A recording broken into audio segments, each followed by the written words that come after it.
can hear and see us both. Oh, hey, we're live. We are live, finally. Yay. Slight technical difficulty this morning, but nothing insurmountable as we are here. And finally, thank you so much, Yifei, for joining us this morning.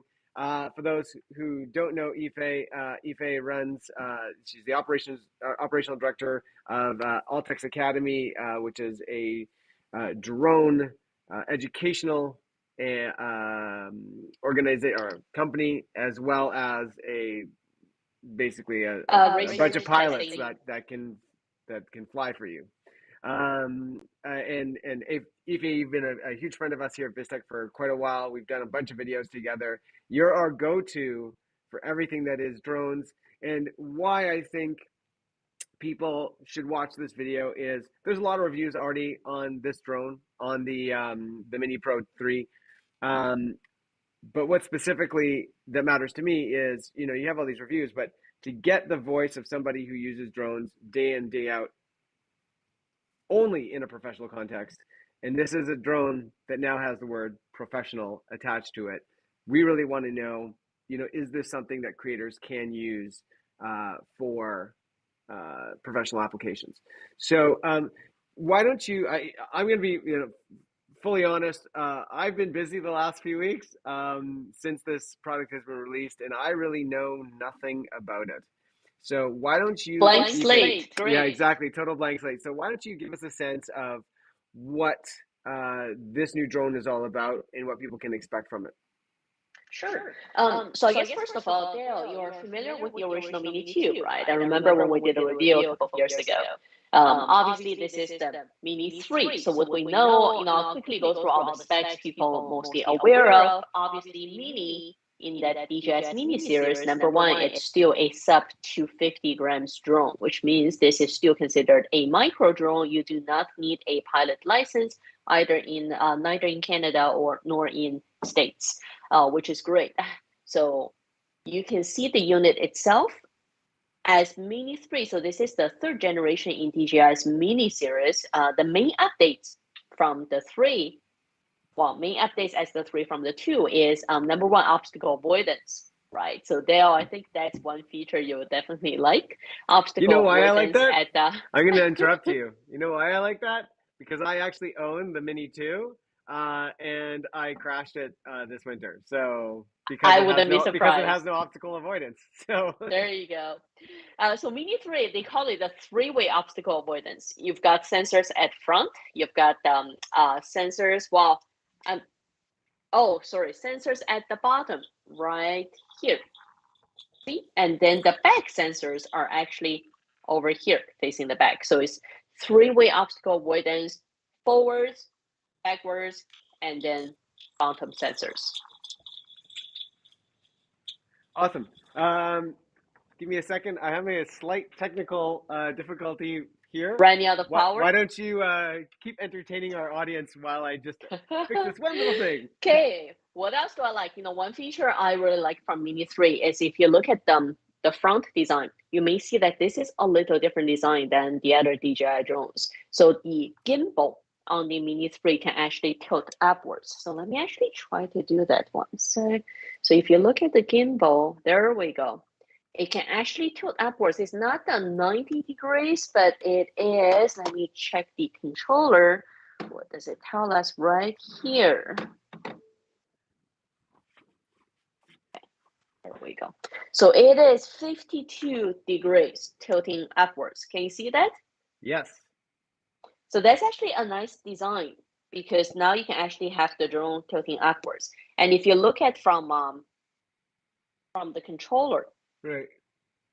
So you can see how this is actually, the camera angle is actually tilting up. Again, if you're creators, especially content creators, this just gives you different options, right? Rather than traditional, just tilting the camera, typically you just tilt the camera downwards, right? Right. And so let's talk about, some of the features, some of the upgrades in terms of what we can expect from like resolution and some of your experiences with sort of these upgraded features. Okay, so what I can do, can we see the shared screen? Yes, let's go to that right now. Okay. And here we go. We can talk it through when we look at some of the sample videos we shot. And let me click play. Can we see that? Yep. Okay, perfect. And the bottom, you can see, obviously, this is 4K, 60 frames per second. It's got DCine light for color. And with the latest firmware update, we've got 10-bit, right? So we throw a lot on there as well. Obviously, first thing first, if you don't look at the specs, if you didn't know this was shot with Mini 3 Pro, what's your first impression, Dale? I mean, it definitely looks a lot better than the footage that I get out of my Mini 2. One of the challenges that I have with my Mini 2 is simply that, it's a lot of compression, and there's not a lot of depth to the image. So I use mine for like scouting locations and things like that. I don't use it for anything, where professional footage is needed. This to me looks like it's from a much higher quality drone. This is my first impression for sure. It was very easy to color grade. I mean, overall, because it's up to 50 grams for the drone, so sensor size does matter, right? There's only so much you can put with that weight. But if you look at, let me just start from the beginning again.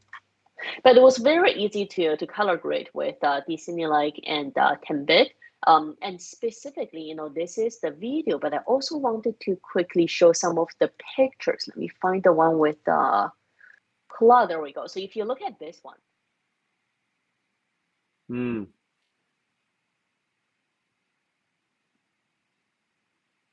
Mm-hmm.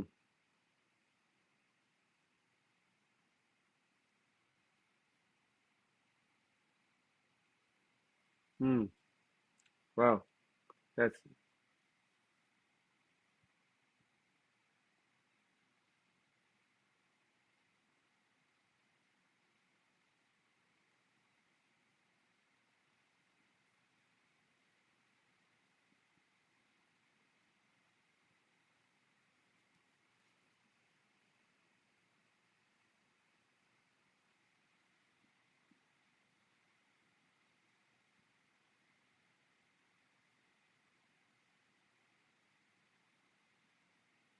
Than the original Mini 2. Right. So my question to you is, I think this is the biggest question that people are going to wonder is there's a lot of offerings from DJI in terms of their UAV products, their drone products. And, when it looks like, someone's going to get into the business, or someone is running a small video business and they're looking at all these options, where does the Pro 3 in your mind, and when you're talking to your clients who are learning and they're getting their drone licenses and things like this, where does this product live in your advice, within those product ranges? Right. So if you ask me, I would go, Mini 2. I don't think Mini 3 Pro is replacing Mini 2 because of the price mark. Right. So I think if you're really restricted by budget and you just want something to start with, then Mini 2 should still be your go-to drone.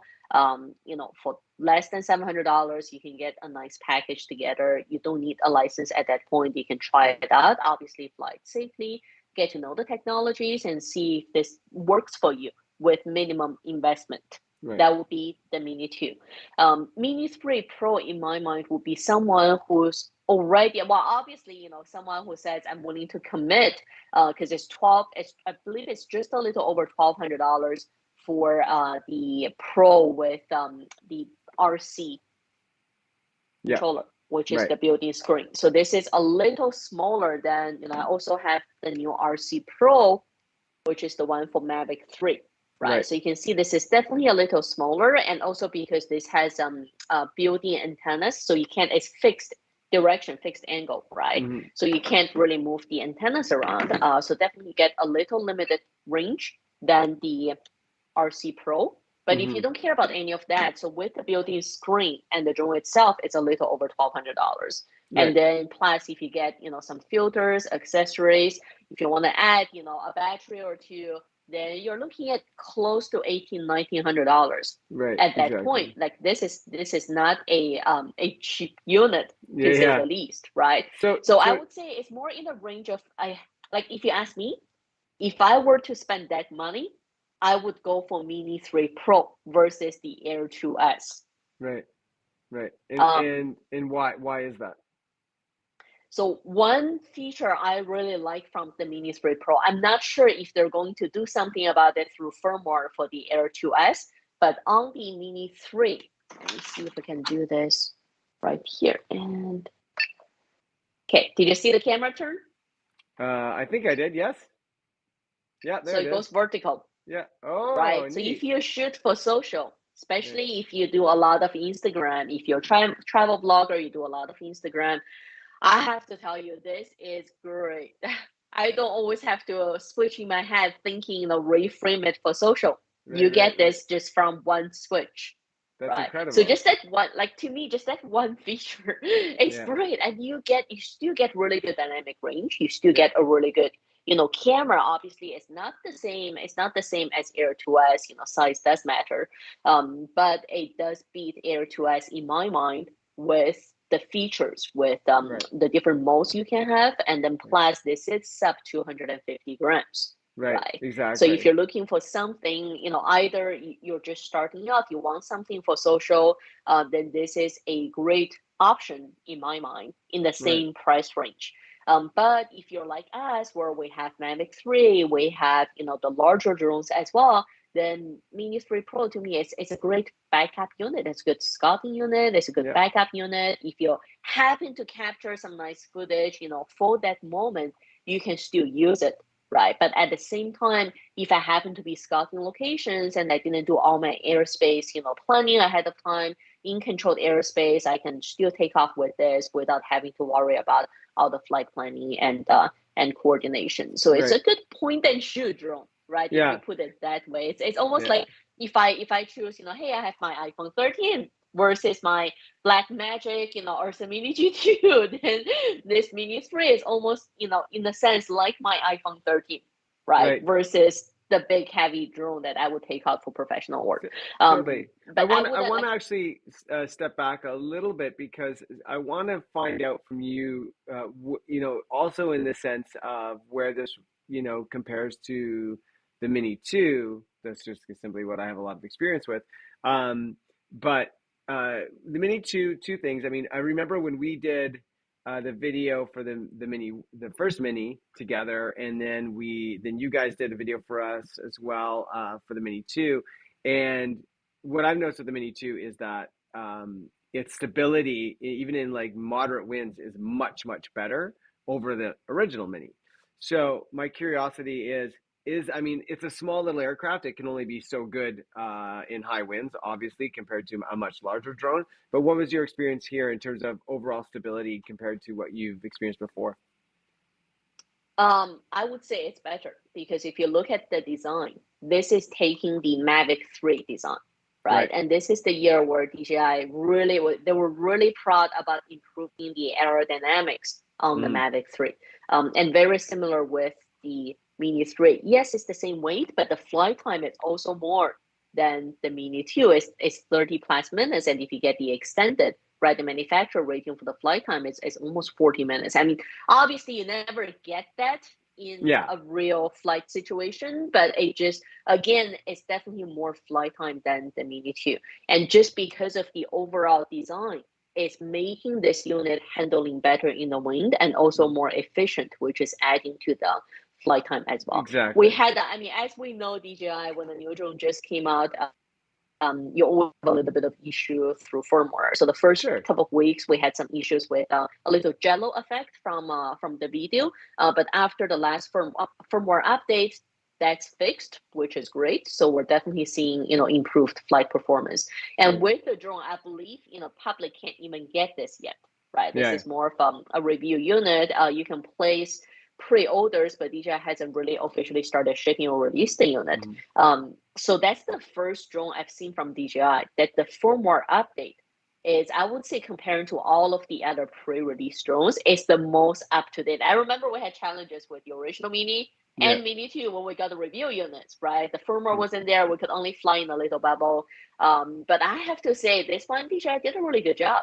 I'm not sure if because Mavic 3 was already on the Fly app, right? So I think they took a lot of that from the Mavic 3 as well. But overall, I have to say I'm really pleasantly, surprised. If budget wasn't a concern, right? If you're a geek, like my pilots team who just go out and buy the newest gadget on the market, I don't have any reason not buying this, right? And besides when DJI releases, obviously the next Mini 4, one. until the next one. But for now, I'll say I love it. Obstacle avoidance, obviously on the smaller drone, this is not a Omni obstacle avoidance. You don't have the sides. But the way the forward sensor is positioned and backward sensors are positioned, it does cover a little bit of the side. It's just better than not having it at all. Yeah, I can attest for that. I can attest to that. Obviously, any obstacle avoidance sensors always has limitations. They're not 100% bulletproof, but you get the radar display on your screen telling you if you have anything in front, if it's solid, right? I really like that now. I mean, this is just a personal thing for me, and I know a lot of people would disagree with me, but like, I really love that they give you a controller unit with a screen built in. I never liked attaching my cell phone. I always found it kind of a pain. And like where the clamps are is where like the volume buttons are, and like trying to shimmy it so that it doesn't do that. It's such a nuisance. So I really like that's changed on a lot of this. And then the other thing. Sorry, one note. Sure, go for it. I had to turn it off because if you're not flying this, if you had the drone on inside, 5 minutes, it starts to overheat. But that's the same issue we had with the Mini 2 and original Mini, right? But if you're actually flying this, the airflow keeps cooling it up. It's just if you're setting up inside, 5 to 10 minutes, like this is already burning my fingers. Wow. Right? So I had to turn it off. Yeah. That's good to know. That's good to know. And then what about range? Like one of the things that I've also struggled with is, they with the 2, they had something like they say a 5 kilometer range, but like honestly it would get like 500 meters away from me, and suddenly it would be like lost signal. I'm like, oh great, I've just lost my drone. I have no idea where it's going to be now.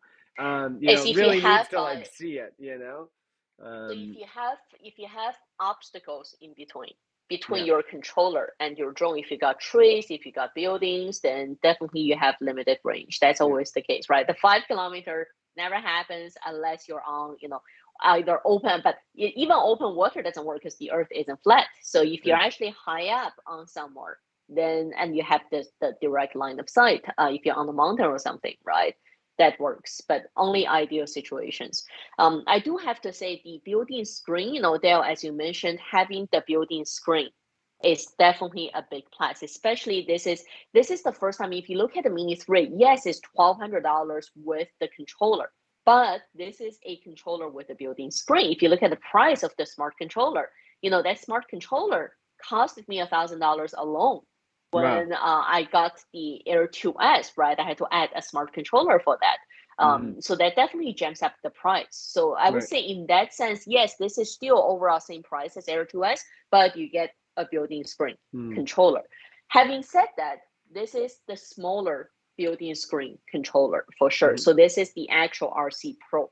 And it definitely feels a lot more sturdy, so you get more battery on this one. So the issue I had with the original smart controller is the battery didn't last long at all, right? I have to charge it basically traveling to different locations, or I carried a battery pack under it so I can keep it charged when I'm using it. This is supposed to last you, basically between, so this battery, in terms of battery time, is more than the original smart controller, but obviously it's less than the RC Pro. So the RC Pro definitely gets you more flight time. And then going back to your question about range, yes, because you don't see antennas on this because that's all built in, right? So what you have to do is you have to turn the controller whichever direction you're flying the drone, because these are all directional antennas. Interference, we do notice that yes, these are not as beefy in terms of signal strength as the RC Pro. But again, if you follow all the safety notes, fly within line of sight, no obstacles between your controller and the drone, right? And then don't let it fly. And I wouldn't fly it up to 5 kilometers, unless someone's paying me to do some very specific equipment testing. my recommendation would be definitely, I don't have any reasons flying it that far. So if you don't, then this is a great little unit for you, right? If you're looking for, if you can afford something, I mean, really, this is not that more expensive than the iPhone 13. If you look at it, adding everything together. So if that's your price, in your head, if that's your budget to get a piece of gadget, the quick shots, master shots, right? They all work. So I love using those, especially the quick shots, which give me a little more control. Master shots, I still think it's got ways to go. But quick shots on the Mini 3, it's great if you're just looking to take, a small enough unit that doesn't take that much space, take it up to the cottage, getting some nice family videos. Then, like I said, this is a perfect little drone for you, right? And still no tracking on the mini series, I'm assuming. I believe through quick shots. That's actually a good question. I'm gonna look into that. I haven't tried the tracking. I know quick shots is all here, but you know what? I can turn it. It's a cooldown. Quick shots will just do like the rotation and like the dronie, up and down. Yeah. So dronie, rocket. Yes, basically all the building shots. Yeah, but it won't not like some of the bigger drones active from track DJI where it'll active tracking, right? Where it'll active track. Yeah, that's something you don't want to active. The thing is, you don't want to use active tracking if you don't have side obstacle avoidance sensors. Logically, yeah, that's true.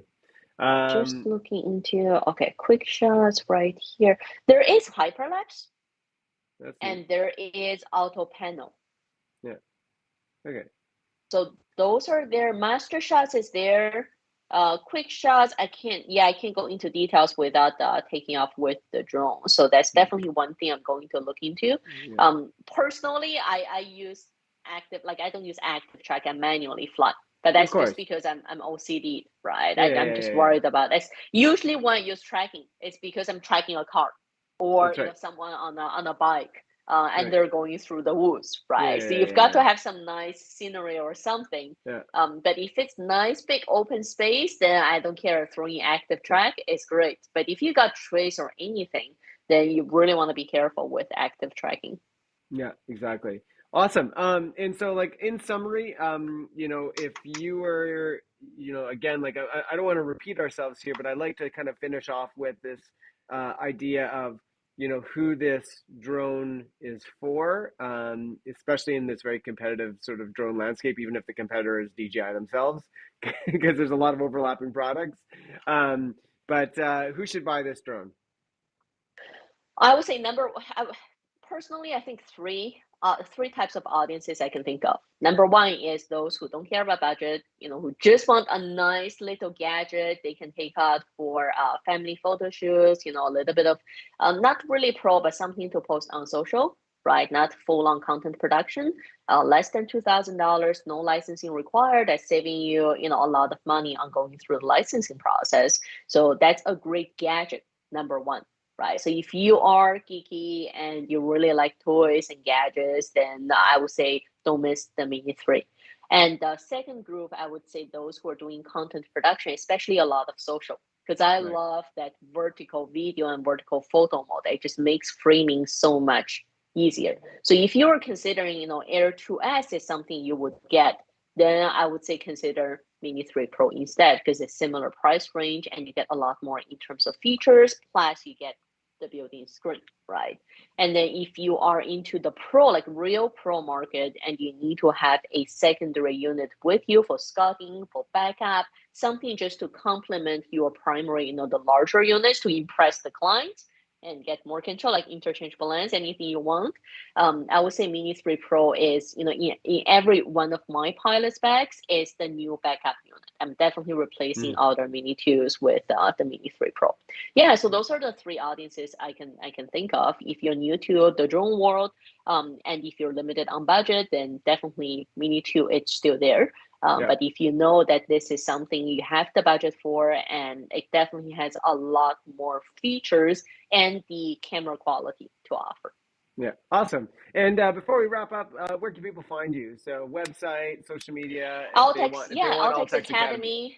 Altex Academy. We're also big on Instagram, daily updates all the time. So please follow us. And we're doing our open field day. Thank God we can start having in-person events again this year. So every month we have one Thursday and one Saturday. If you want to fly drones in GTA and needing a location, that's our big network open field day where all the pilots bring different toys, gadgets together. Sometimes manufacturer come out and do demo as well. So please look up Altex Academy, look up our website under Drone Hub. You'll see all the events there too. That's awesome. Yifei, thank you so much for spending your morning with me. I really appreciate it. And if you have any questions, please comment in the comment section below. We'll try to answer all the questions that sort of come up. And then reach out to Yifei as well if you're in the GTA area and you want some great training. It's one of the best, if not the best, resource for drone training here in the Southern Ontario hemisphere. Thank you so much, Yifei. Thank you, everybody, for watching. Thanks, Dale. We'll see you again. Have a nice weekend, Bye-bye. everyone.